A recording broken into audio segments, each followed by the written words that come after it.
The Pewter Goblet, Part 3. Evelyn watched the intruder descend into the garden and was not sure what to make of it. After all, it wasn't her house.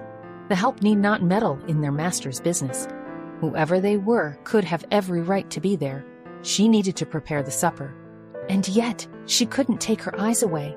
She watched, enthralled by the figure, and wanted to see their next move. It was akin to the time she caught a salamander. So foreign and strange was the thing that she needed to study its alien ways.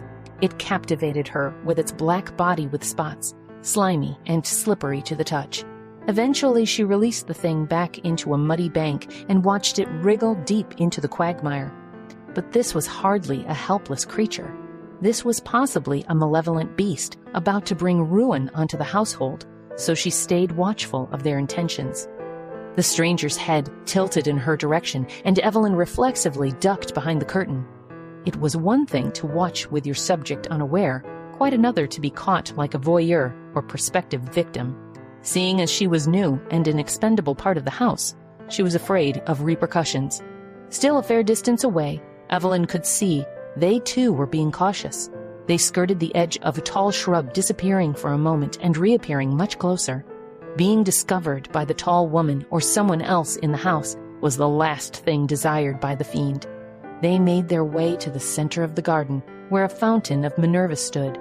The large patinaed goddess expressed a wistful look as she gazed upon a pearl nearly too big to hold.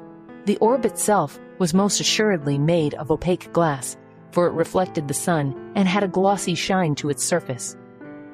The stealthy guest approached the statue, and Evelyn could make out their dark trousers and pale shirt resembled those worn by a workhouse laborer. The wide brim of a straw hat covered their countenance, and by its broad nature, she could have mistaken them for the gardener had it not been for witnessing the impostor's entrance. Lost in observation, it was at this moment a loud knock came to the door. Bam, bam, bam! Evelyn jumped back from the curtain, holding her heart, attempting to catch her breath, her eyes wide as the tall woman opened the door to her room. "You're settled? Good. This evening Captain Williams would like braised beef with carrots. Can you manage that?" Still breathless, Evelyn nodded. "Good." And she closed the door. By the time Evelyn caught her breath and returned to the window, the intruder had disappeared.